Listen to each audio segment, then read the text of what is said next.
Hello everybody, मैं doctor Taufiq Hussain, associate professor in higher education. आज हम हड़प्पा सभ्यता या जिसे सैंधव सभ्यता या सैंधव सरस्वती सभ्यता के नाम से जाना जाता है के पतन के विषय में है वो चर्चा करेंगे। जैसे पिछले व्याख्यानों में हमने देखा कि सैंधव सभ्यता प्राचीन विश्व इतिहास की कांस्य युगीन सभ्यताओं में से एक सबसे विशाल और सबसे प्रगतिशील सभ्यता है वो थी, लेकिन 19वीं शताब्दी ईसा पूर्व के आसपास है इस सभ्यता का जो वैभव है वो हमें उसका पतन होता हुआ दिखाई देता है। और 19वीं शताब्दी के आसपास ये सभ्यता है, इसके बाद में जो जो जो जो कल्चर हमें दिखाई देती है वो एक ग्रामीण जो कल्चर है, ये चालकोलिथिक कल्चर है, वो हमें दिखाई देती है। तो हमारे सामने ये प्रश्न उठता है कि इस सभ्यता का पतन कैसे हुआ। तो इस सभ्यता का पतन से हमारा तात्पर्य ये है कि जैसा कि आप जानते हैं कि सिंधु सभ्यता विश्व इतिहास की एक प्रथम सुव्यवस्थित और नगर एक तरह से सुव्यवस्थित है वो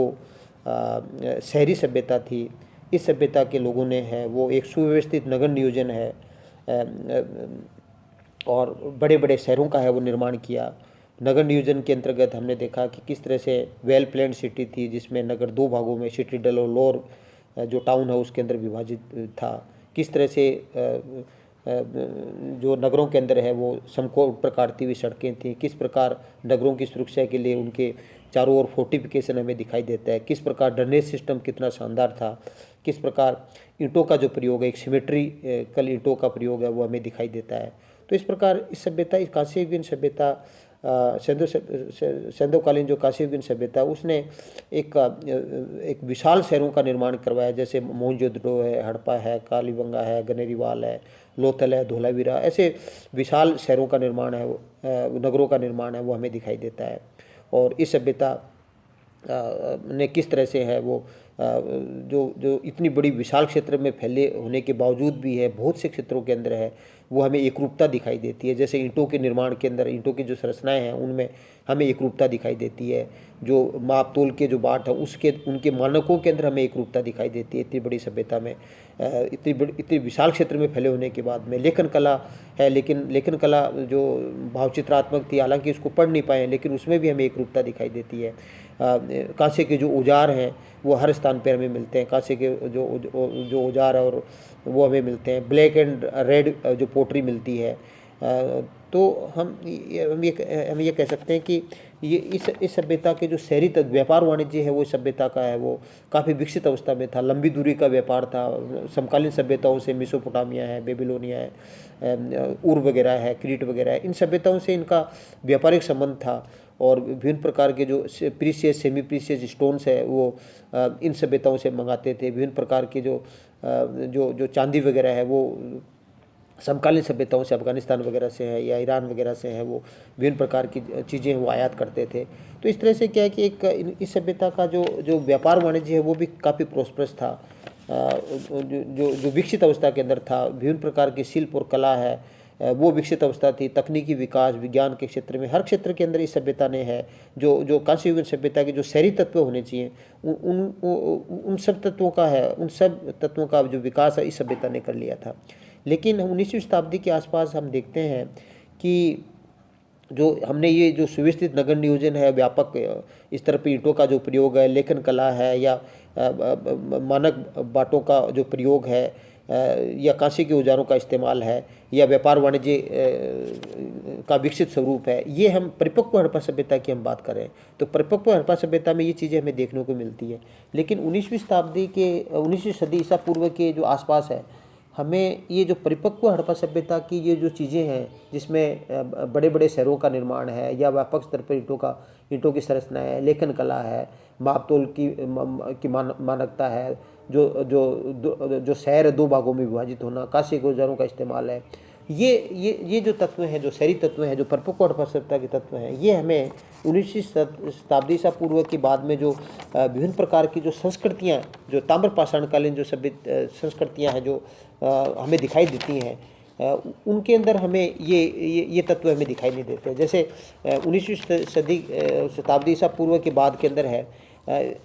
इनमें हमें जो इन सिंधु सभ्यता के जो आसपास है हमें ताम्रपाषाणकालीन जो संस्कृतियाँ हैं वो हमें दिखाई देती हैं। तो ताम्रपाषाणकालीन जो संस्कृतियाँ हैं उसमें हम बात करें कि जैसे सिमेट्री है संस्कृति है जो पंजाब और चोलिस्तान के इलाकों के अंदर विकसित हुई,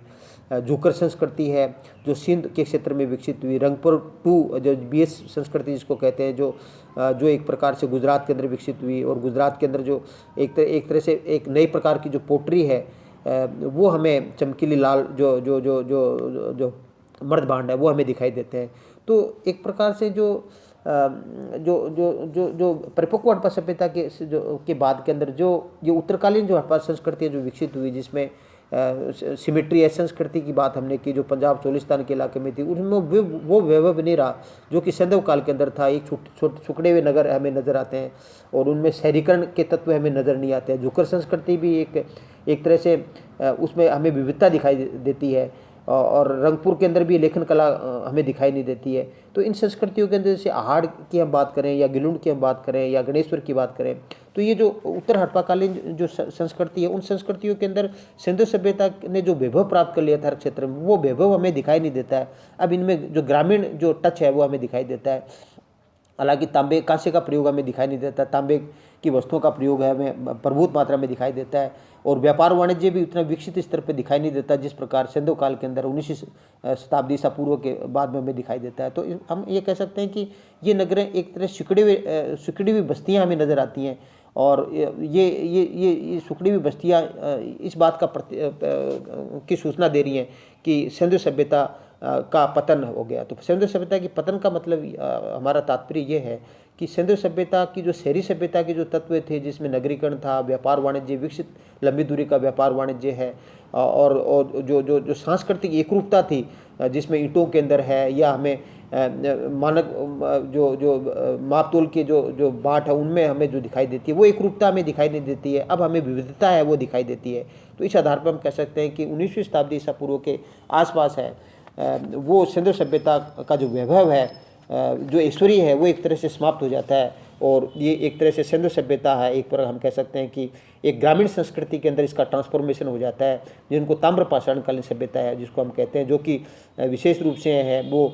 खेती और पशुपालन पे जो आधारित है वो दिखाई देती है। लेकिन फिर भी इन संस्कृतियों के अंदर हमें सिंधु सभ्यता के कुछ तत्व है जिसमें शिल्प कला है या जिसको वास्तुकला है, वो तत्व है वो सिंधु सभ्यता के कुछ तत्व हैं जो हमें इन संस्कृतियों में भी दिखाई देती है, इसलिए इनको उत्तर हड़प्पाकालीन सभ्यता हम कहते हैं। लेकिन एक तरह से शहरी तत्व है वो हमें दिखाई नहीं देते हैं, कुछ तत्व है जो सिंधु सभ्यता के जो वो हमें दिखाई देते हैं। तो इस तरह से हम कह सकते हैं कि 19वीं शताब्दी के जो आसपास 19वीं सदी ईसा पूर्व के आसपास है ये जो सिंधु सभ्यता की जो शहरी संस्कृति है वो ये ग्रामीण संस्कृति है उनके अंदर है वो परिवर्तित हो जाती है, और यही सिंधु सभ्यता का पतन कहलाता है। तो सिंधु सभ्यता की जो ये जो वैभवता है जो ऐश्वर्य है वो 19वीं सदी ईसा पूर्व के आसपास जो समाप्त हो जाता है, उसके लिए कौन से कारण उत्तरदायी थे, इसके लिए इतिहासकार और पुरातत्वविद है वो इनमें मतांतर है, और वो इस संदर्भ के अंदर विभिन्न प्रकार के जो मत है उसका प्रतिपादन है वो करते हैं, क्योंकि अभी भी ये एक विवाद का विषय बना हुआ है, एक शोध का विषय बना हुआ है कि इस सभ्यता इतनी विशाल सभ्यता इतनी समृद्ध सभ्यता है वो इसका पतन है वो किस प्रकार से हो गया, इसके लिए कौन से कारण उत्तरदायी थे। तो इसके लिए एक इतिहासकारों का एक जो मत है वो इनका इतिहासकारों का एक ग्रुप है जो कि भारतीय सभ्यता और संस्कृति को है वो यूरोपीय दृष्टिकोण से देखते हैं। उनका मानना है कि सिंधु सभ्यता जो एक वैभवशाली सभ्यता थी उसके पतन के लिए जो आर्य हैं वो उत्तरदायी थे। उनका मानना है कि आर्य बाहर से आए थे और आर्य उन्होंने इस सभ्यता को पतन के कागार पर पहुंचा दिया। और इस मत का जो प्रबल समर्थक है वो मार्टिमर वेलर थे जो कि जिनको 1944 के अंदर भारतीय पुरातत्व विभाग का अध्यक्ष बनाया गया था, और एक युद्ध काल से वो लौट करके आए थे और उन्होंने मोहनजोदड़ो के जो नरकंकाल है उनका अध्ययन किया, और मोहनजोदड़ो के नरकंकाल जो 26 नरकंकाल उन्होंने मिले और उन्होंने उस आधार पर इस बात का प्रतिपादन किया ये नरकंकाल है किसी एक तरह से जिनोसाइड है, या जिसको हम कहेंगे कि नरसंहार है उसका प्रतीक वो उन्होंने माना। और इसका आधार उन्होंने इस बात का भी प्रतिपादन किया कि ऋग्वेद के अंदर जो साहित्यिक साक्ष्य हैं जिसमें ऋग्वेद है जिसमें इंद्र को पुरंदर कहा गया है, ऋग्वेद के अंदर जो हरूपिया है या जिसको पणी है और जो जो जो जो पुरंदर है आदि जो शब्द मिलते हैं, उनके आधार पर उन्होंने इस बात का प्रतिपादन किया कि ऋग्वेद के जो इंद्र को पुरंदर कहा गया, दुर्गों को तोड़ने वाला कहा गया है, तो उन्होंने एक तरह से इंद्र ने है एक तरह से है वो सिंधु सभ्यता के लोगों को समाप्त करने के अंदर वो महत्वपूर्ण भूमिका है वो अदा की। तो हम ये कह सकते हैं कि आर्यों ने है जो आर्य है वो पुरंदर से भी एक तरह से ये मांग कर रहे थे कि वो एक तरह से इस सभ्यता के लोगों को है वो नष्ट कर दे या उसके अंदर सहायता करे। तो ऋग्वेद के जो ये विभिन्न जो शब्द हैं उनके आधार पर है उन्होंने है वो सिंधु सभ्यता की पतन के लिए है वो आर्यों को है उत्तरदायी माना। लेकिन इस मार्टिमर व्हीलर के इस कथन को है वो स्वीकार नहीं किया जा सकता, क्योंकि मोहनजोदड़ो से जो कंकाल मिले हैं वो एक निश्चित समय से संबंधित नहीं है, और साथ ही एक तरह से सिंधु सभ्यता का जो पतन है वो 1700 ईसा पूर्व के आसपास दिखाई देता है, जबकि आर्यों का आगमन है वो 1500 ईसा पूर्व के पहले का नहीं है। तो इनके कालक्रम में अंतर है, और जो ये विभिन्न प्रकार के जो कंकाल मिले हैं वो भी इनका एक निश्चित समय नहीं है, एक ही समय के वो कंकाल नहीं है। और ये भी कह सकते हैं कि हड़प्पा इस मोहनजोदड़ो से है वो किसी प्रकार के अस्त्र शस्त्र का के प्रमाण भी नहीं मिले हैं जिनके माध्यम से है वो आर्यों ने इस सभ्यता को नष्ट किया होगा। तो हम ये कह सकते हैं कि भारतीय सभ्यता संस्कृति को यूरोपीय दृष्टिकोण से देखना और एक तरह से जो मार्टिमर व्हीलर है उनका इस मत का प्रतिपादन करने के पीछे ये भी मंशा रही होगी, क्योंकि एक तरह से जो सूरजभान और रोमिला थापर जैसे इतिहासकार ये मानते हैं कि आर्यों के आक्रमण के सिद्धांत का प्रतिपादन कर करके है वो यूरोपियंस है वो एक प्रकार से भारत की जो साम्राज्यवादी जो उनका दृष्टिकोण था कि भारत के अंदर है वो राज्य कर रहे थे, तो उसको एक सही साबित करना चाह रहे थे कि हमने ये आक्रमण नहीं किया है, हमने यहाँ साम्राज्य स्थापित नहीं किया, इससे पहले भी है वो विदेशी भारत में आए थे। तो इस तरह से एक तरह से उनका साम्राज्यवादी जो दृष्टिकोण सोच है वो अपनी साम्राज्यवादिता को है वो अपने उपनिवेशवाद को वो सही साबित करने के लिए है वो इस सभ्यता सिंधु सभ्यता के नष्ट होने के लिए है वो आर्यों को उत्तरदायी मानते हैं, जो कि एक प्रकार से है वो सही नहीं कहा जा सकता। क्योंकि जो पीवी काणे तो यहाँ तक कहते हैं कि मोहनजोदड़ो की जनसंख्या 1 लाख थी, उसमें 26 नरकंकाल के आधार पर ये मानना कि सिंधु सभ्यता की जो पतन है वो आर्यों ने किया, इस कथन को है वो बिल्कुल भी स्वीकार नहीं किया जा सकता। तो ज्ञान की वर्तमान अवस्था में हम इस कथन को बिल्कुल भी स्वीकार नहीं कर सकते कि सिंधु सभ्यता के पतन के लिए वो आर्य उत्तरदायी थे। तो इस सभ्यता के पतन के लिए है वो एक प्रकार से जो आर्यों को उत्तरदायी तो ठहरा जा सकता है, लेकिन विद्वानों का एक ग्रुप है वो सिंधु नदी के अंदर जो बाढ़ आई उस बाढ़ को सिंधु सभ्यता के पतन के लिए उत्तरदायी वो मानते हैं कि सिंधु नदी है उसके अंदर बार बाढ़ आती रहती थी और जलप्लावन हुआ, वो एक विशाल जलराशि लेकर के आती थी, तो उसके कारण से वो सिंधु सभ्यता का वो पतन हो गया। और इसके लिए है वो जो साहनी और रिडेक्स है वो इस बात का प्रमाण देते हैं कि जैसे मोहनजोदड़ो है, उस मोहनजोदड़ो के अंदर क्या है कि जो मोहनजोदड़ो का जब हम अध्ययन करते हैं, जो इन विद्वानों ने अध्ययन किया, तो वो मानते हैं कि मोहनजोदड़ो के जो आवास है और जो सड़क है उसके अंदर है वो एक प्रकार से जो नदियों द्वारा लाई गई जो मिट्टी है, जो कीचड़ युक्त मिट्टी है और जो मलबा है वो हमें दिखाई देता है। तो उस और मोहनजोदड़ो और जो चनूदड़ो जैसे जो स्थल हैं उनका एक तरह से कई बार जैसे मोहनजोदड़ो का 7 बार वो बसी और 7 बार उजड़ी और 7 बार पुनर्निर्मित हुई, तो इस तरह से बार बार जो निर्मित होना इस बात का परिचायक है कि सिंधु सभ्यता का जो पतन है वो एक प्रकार से है वो बाढ़ के कारण से हुआ। लेकिन इस कथन को भी है वो साहनी और रिडेक्स के इस कथन को भी स्वीकार नहीं किया जा सकता, क्योंकि यदि बाढ़ के कारण से नष्ट हुई तो सिंधु सभ्यता की बहुत से स्थल ऐसे हैं जो नदियों के किनारे स्थित नहीं है, तो उन स्थलों का पतन किस प्रकार से हुआ, इसलिए बाढ़ ने सभ्यता को नष्ट कर दिया होगा, इस कथन को भी पूर्ण रूप से वो स्वीकार है वो नहीं किया जा सकता। इस सभ्यता के जो पतन के लिए है वो विद्वानों का एक ग्रुप है जिसमें लिम्ब्रिक है और माधव स्वरूप वत्स वगैरह है, वो ये मानते हैं कि इस सभ्यता के पतन के लिए है वो नदियों का मार्ग जो परिवर्तन है वो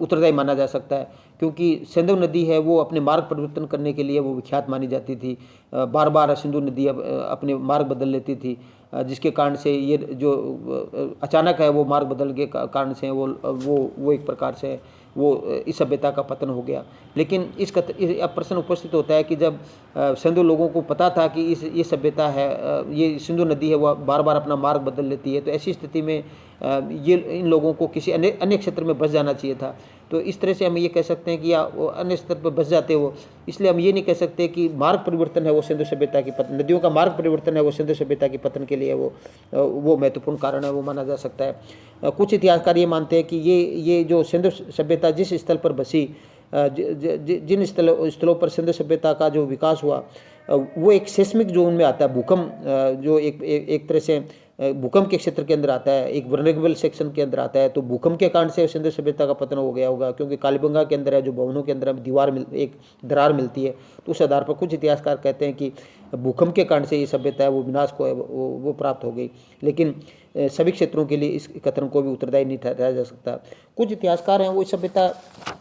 जो पुरातत्वविद और इतिहासकार है, इस सभ्यता के पतन के लिए है वो एक तरह से पर्यावरणीय कारण है, उसको भी उत्तरदायी मानते हैं। उनका मानना है कि जैसे ओरेल स्टीवन है, एन घोष जैसे इतिहासकार ये कहते हैं कि एक तरह से जो जलवायु परिवर्तन हुआ, और जलवायु परिवर्तन के कारण से है वो सभ्यता वो पतन के कगार पर पहुंच गई। इनका मानना है कि जो इस सभ्यता की यात्रा स्थल है वो घघरा और जो घग्गर और हकरा क्षेत्र है, उसके अंदर इस सभ्यता के बहुत से नगर विकसित हुए। और यहाँ के लोगों ने क्या है कि नगरों के निर्माण के लिए और या ईंटों के निर्माण के लिए या विभिन्न जो धातुओं उनको पिघलाने के लिए है वो काफ़ी मात्रा के अंदर यहाँ के जो वनस्पति है उनका दोहन किया। और उसके कारण से वनस्पति की कमी होने के कारण से ये जो क्षेत्र है वो एक तरह से शुष्क हो गया। और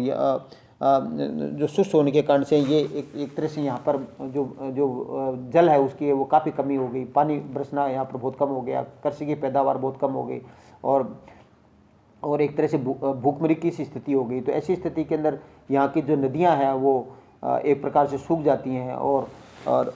ऐसी स्थिति के अंदर है ये जो सभ्यता वो विनाश को प्राप्त हो जाती है। तो एक प्रकार से विद्वानों का एक ग्रुप है वो संसाधनों का अत्यधिक दोहन है, ज़रूरत से ज़्यादा दोहन है वो करना, और उसके कारण से जो पर्यावरणीय जो परिवर्तन आया उसको भी एक तरह से है वो सिंधु सभ्यता के पतन के लिए वो उत्तरदायी है, वो मानते हैं। तो एक तरह से पर्यावरणीय असंतुलन है वो सिंधु सभ्यता के पतन के लिए उत्तरदायी माना जा सकता है। संसाधनों का अत्यधिक दोहन है वो माना जा सकता है। लेकिन कुछ इतिहासकार ये मानते हैं कि जैसे आजकल जो कोरोना जैसी महामारी फैली हुई है, उसी तरह से है KUR कनेडी है वो इस मत का प्रतिपादन करते हैं कि इस सभ्यता के पतन के लिए कोई संक्रामक रोग उत्तरदायी रहा होगा, क्योंकि उन्होंने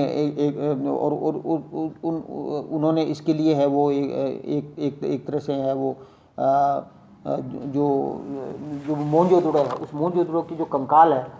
उनको उन्होंने उनका अध्ययन किया, और नरकंकालों को परीक्षण करने के पश्चात उन्होंने ये निष्कर्ष निकाला कि कोई महामारी है उसके कारण से सभ्यता है वो नष्ट हो गई। लेकिन केवल ये मोहनजोदड़ो के लिए उत्तरदायी मान सकते हैं, बाकी तत्वों के लिए, बाकी स्थलों का विनाश कैसे हुआ इसको है ये मत है वो प्रतिपादित नहीं करता है। इसी प्रकार एक रूसी विद्वान है वो जिसको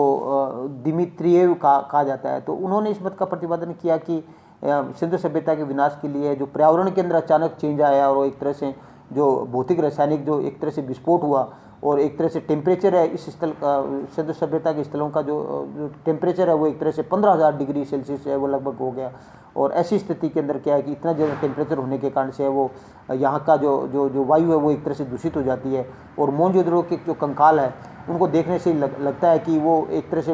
अग्नि से पिघलने के संकेत है वो उन कंकालों में मिलते हैं। तो इस आधार पर कुछ इतिहासकार ये कहते हैं कि एक तरह से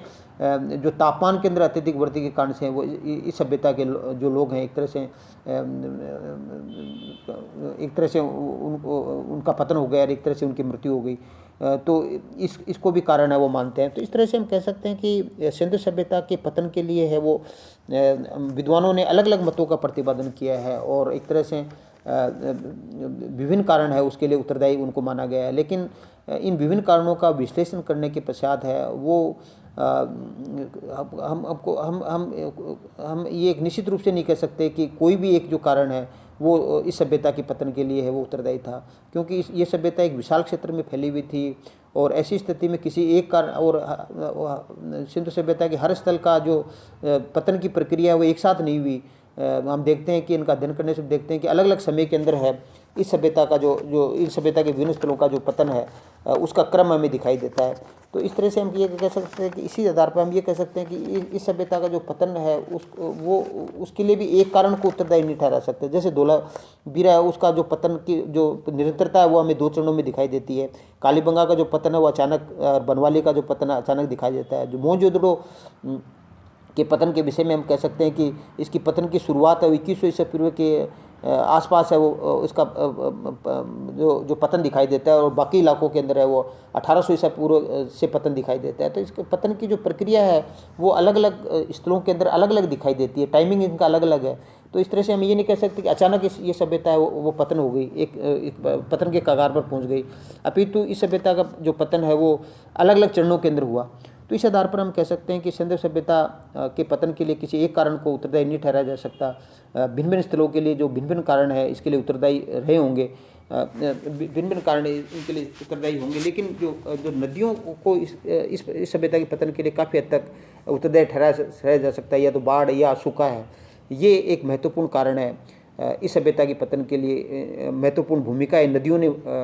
निभाई होगी, या बाढ़ के द्वारा या मार्ग परिवर्तन के द्वारा इन्होंने महत्वपूर्ण भूमिका निभाई होगी। तो इस प्रकार हम कह सकते हैं कि सिंधु सभ्यता जो प्राचीन विश्व की एक महत्वपूर्ण है, एक प्रगतिशील है वो सभ्यता थी। जो समकालीन जो सभ्यताएं हैं या समकालीन जो विश्व के अंदर है जो लोग हैं वो एक प्रकार से है वो खाद्य संग्रह से है, वो खाद्य उत्पादक की स्थिति के अंदर गुजर रहे थे, और उसी समय है वो हमारे यहाँ जो भारत के अंदर है जो सिंधु लोगों ने एक बहुत ही विकसित और वैभवशाली सभ्यता है उसका विकास कर लिया था। और उन्होंने हर क्षेत्र के अंदर, नगरीकरण की बात हम करते हैं, व्यापार वाणिज्य की हम बात करें या शिल्प कला की हम बात करें, हर क्षेत्र के अंदर ऐसे आयाम स्थापित कर लिए थे जो कि समकालीन विश्व के जो लोग हैं उसके बारे में सोच भी नहीं सकते थे। वो एक तरह से खाद्य संग्रह अवस्था के अंदर ही जी रहे थे, और हमने उस काल के अंदर है, आज के 5000 साल पहले हमने एक इतनी विकसित सभ्यता है वो विकसित कर ली थी। सिंधु लोगों ने एक विकसित सभ्यता विकसित कर ली थी जिनके बहुत से तत्व हैं उनको आज भी हम ग्रहण कर रहे हैं। इनका नगर नियोजन है, इसका ड्रेनेज सिस्टम है, इतना लाजवाब था कि विश्व के जो दूसरे देशों के लोगों ने तो 18वीं शताब्दी तक है उन तत्वों को ग्रहण नहीं किया था। तो इस तरह से हम कह सकते हैं कि इतनी प्रगतिशील सभ्यता, जो कांस्ययुगीन सभ्यता, शहरीकरण सभ्यता, बड़े बड़े नगरों का निर्माण, और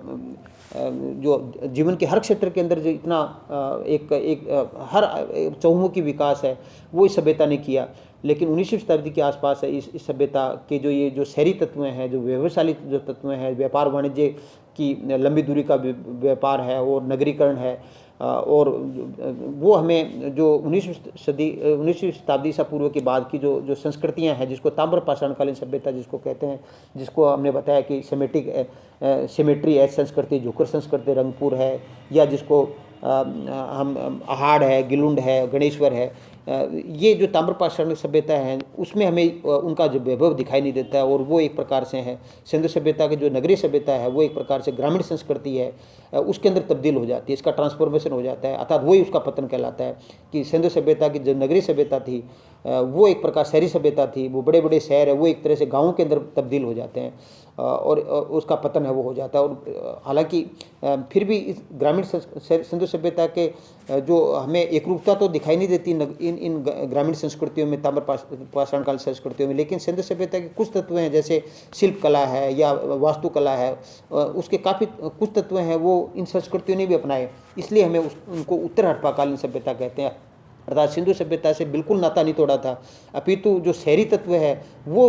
इन संस्कृतियों में दिखाई नहीं देते हैं। तो इस प्रकार हम कह सकते हैं कि 19वीं सदी के आसपास है इस सभ्यता का जो शहरी तत्व है वो उसका जो पतन है वो हमें दिखाई देता है। Thank you. जय हिंद, जय भारत।